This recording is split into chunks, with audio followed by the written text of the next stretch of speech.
وما تکون فی شان، اور نہیں ہوتے آپ کسی بھی کیفیت میں، وما تتلو منہ من قرآن، اور نہیں پڑھ رہے ہوتے آپ قرآن میں سے کچھ بھی، ولا تعملون من عمل، اور اے مسلمانوں نہیں عمل کر رہے ہوتے تم کوئی بھی اچھا عمل، الا کلنا علیکم شہودا، مگر یہ کہ ہم حاضر ہوتے ہیں، موجود ہوتے ہیں، تمہارے اس عمل پر گواہ ہوتے ہیں، اس تفیدون فیہ، جب کہ تم اس میں مصروف ہوتے ہو۔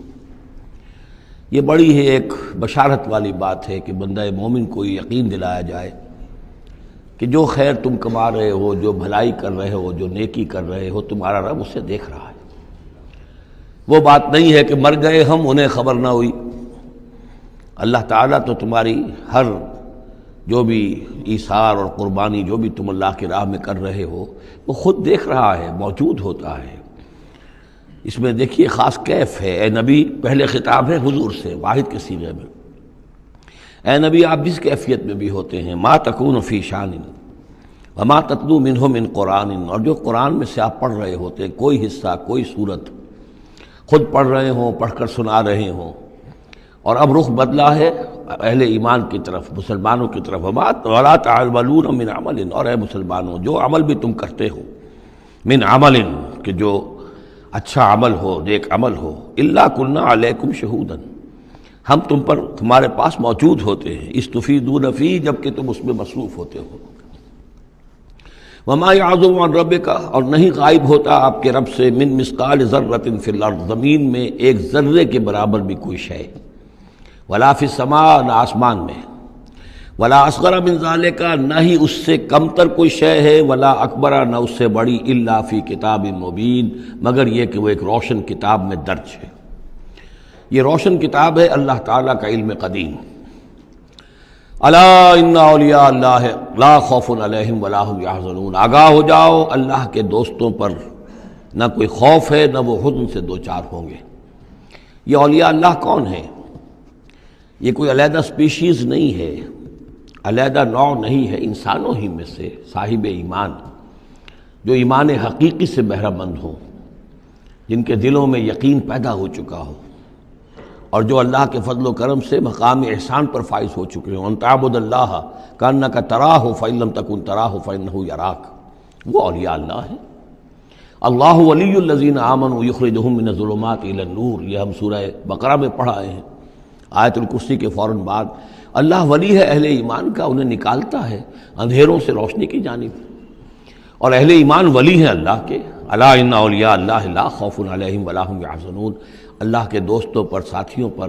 اب ظاہر بات ہے جو اللہ کا دوست ہوگا اس کے اندر اللہ کی غیرت ہوگی، وہ اللہ کے دین کو پامال دیکھ کر تڑپ اٹھے گا، اللہ کے شاعر کی بے حرمتی ہو رہی ہو وہ اس کو برداشت نہیں کر سکے گا، وہ تن من دھن لگا دے گا اللہ کے دین کو غالب کرنے کے لیے، وہ ہوگا اللہ کا ولی۔ یہ تو نہیں کہ صرف کوئی ایک لبادہ اوڑھ لیا ہو، ایک لباس جو ہے پہن لیا ہو، اور صرف جو ہے خاص قسم کی شکل بنا لی ہو تو وہ اولیاء اللہ ہو جائیں گے۔ اولیاء اللہ تو وہ ہیں کہ جو واقعتاً اللہ کے ساتھ وہ تعلق رکھتے ہیں وفاداری کا، تو وہ ہیں اولیاء اللہ۔ اور یہ کون ہے اولیاء اللہ؟ اگلی آیت نے اس کی خود وضاحت کر دی، الذین آمنوا وکانوا یتقون۔ یہ کوئی نئی سپیشیز نہیں ہے، انسانوں میں کوئی علیحدہ قسم کے انسان نہیں ہے، وہی انسان کہ جو صاحب ایمان ہو اور تقویٰ کی روش اختیار کرے، اور وہ تقویٰ ہم پڑھ چکے ہیں، اذا اتقوا وآمنوا وعملوا الصالحات ثم اتقوا وآمنوا ثم اتقوا واحسنوا واللہ یحب المحسنین، یہ سورہ مائدہ کے اندر آیت آ چکی ہے۔ یہ تقویٰ جو ہے درجہ بدرجہ اہل ایمان کو اور اونچے سے اونچے مدارج کی طرف لے جاتا ہے۔ لہم البشریٰ فی الحیات الدنیا، ان کے لیے دنیا کی زندگی میں بھی بشارتیں ہیں۔ یہ بشارت کس اعتبار سے، جو ہم سورہ توبہ میں پڑھ چکے ہیں کہ هل تربصون بنا الا احدى الحسنیین، ہمارے لیے تو دو اچھائیوں کے سوا کسی تیسری چیز کا تصور ہی نہیں۔ بشارت ہی بشارت ہے، کوئی تکلیف بھی آئی ہے تو ہمارے رب کی طرف سے آئی ہے، لن یصیبنا الا ما كتب اللہ لنا هو مولانا، اس پہ گھبرانے کی کیا بات ہے؟ دوست کی طرف سے اگر کوئی شے آئی ہے، اور پھر یہ کہ ہمیں پتہ ہے کہ اس میں ہمارا خیر ہے، اسی میں بھلائی ہے۔ ایک چیز ناگوار تو ہے، بچے کو انجیکشن لگا ہے تو رو تو رہا ہے وہ، لیکن معلوم ہے کہ اس کے والدین کو تو معلوم ہے کہ یہ اس کے علاج کے لیے ہم ٹیکہ لگوا رہے ہیں، جو تکلیف بھی دنیا میں اللہ کی طرف سے آتی ہے، بندہ مومن سمجھتا ہے یہ میرے حق میں خیر ہے، بھلائی ہے، میرے لیے تو خیر ہی خیر ہے، شر کا سوال ہی نہیں۔ لہم البشرا فی الحیات الدنیا وفی الآخرہ، اور آخرت میں بھی لا تبدیل لکلمات اللہ، اللہ کی باتوں کو کوئی بدل نہیں کر سکتا۔ ذالک هو الفوز العظیم، یہی بہت بڑی کامیابی ہے۔ ولا یحزنک قولہم، اور اے نبی ان کی بات سے آپ رنجیدہ نہ ہوں۔ ان العزت للہ جمیعا، عزت کل کی کل اللہ کے اختیار میں ہے، اللہ کے ہاتھ میں ہے۔ هو السمیع العلیم، وہ سب کچھ سننے والا اور جاننے والا ہے۔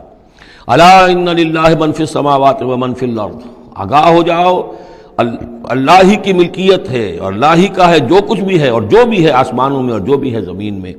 وما یتبع الذین یدعون من دون اللہ شرکاء، اور یہ لوگ جو اللہ کے سوا کسی اور کو پکار رہے ہیں وہ کوئی شرکاء نہیں ہے جنہیں وہ پکار رہے ہوں، اور نہیں ان کا اتباع کر رہے ہیں۔ یتبعون الا الظن، وہ تو ظن ہے، اٹکل پچو ہے، ان کے اپنے تصورات و توہمات ہیں۔ ان یتبعون الا الظن وانہم الا یخرصون، وہ صرف ظن و تخمین اور اٹکل پچو کے پیچھے پڑے ہوئے ہیں۔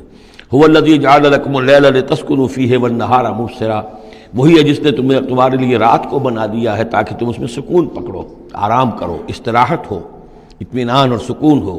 والنہار مبصرا، اور دن کو بنا دیا دکھلانے والا، روشن، تاکہ اس میں تم کام کرو، اپنی معاشی جدوجہد کرو۔ ان فی ذلک لآیات لقوم یسمعون، یقیناً اس میں آیات ہیں، نشانیاں ہیں ان لوگوں کے لیے جو حقیقتاً سنتے ہوں۔ قالوا اتخذ اللہ ولدا سبحانہ، انہوں نے کہا کہ اللہ نے اولاد اختیار کی ہے، وہ پاک ہے اس سے۔ هو الغنی، وہ بے نیاز ہے۔ یہ لفظ یہاں بہت اہم ہے، غنی، بے نیاز ہے، اس کا کیا تعلق ہے اولاد نہ ہونے سے؟ اصل میں انسان کو اولاد کی تمنا اس لیے ہوتی ہے کہ اسے یہ معلوم ہے کہ مجھے مرنا ہے، میں تو فانی ہوں، میری اولاد کے ذریعے سے میرا نام زندہ رہے گا۔ انسان کے اندر جو ایک خواہش ہے کہ میرا نام باقی رہے، میری یاد باقی رہے، تو اس کا تسلسل ہے جو اولاد کے ذریعے سے۔ اللہ تعالیٰ چونکہ فانی نہیں ہے، باقی ہے، اسے کسی اولاد کی احتیاج نہیں ہے، وہ ہمیشہ خود قائم رہنے والا ہے، اس لیے اس کی شان اس سے بہت بلند ہے کہ اسے اولاد کی حاجت ہو۔ هو الغنی، وہ تو اس سے غنی ہے، بے نیاز ہے۔ لہو ما فی السماوات و ما فی الارض، اسی کا ہے جو کچھ کہ ہے آسمانوں میں اور جو کچھ کہ ہے زمین میں۔ ان عندکم من سلطان بہذا، نہیں ہے تمہارے پاس کوئی سند، کوئی دلیل اس چیز کے لیے کہ تم نے اللہ کے لیے اولاد تراش لی ہے۔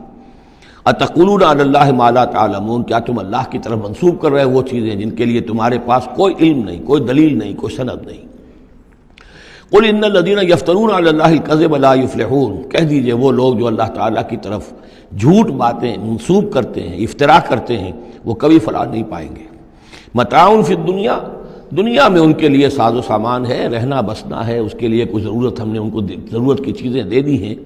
ثم الینا مرجعہم، پھر ہماری طرف ان سب کا لوٹنا ہے۔ ثم نذیقہم العذاب الشدید بما کانوا یکفرون، اور پھر ہم انہیں مزہ چکھائیں گے بہت سخت عذاب کا، ان کے کفر کی وجہ سے جو وہ کرتے رہے۔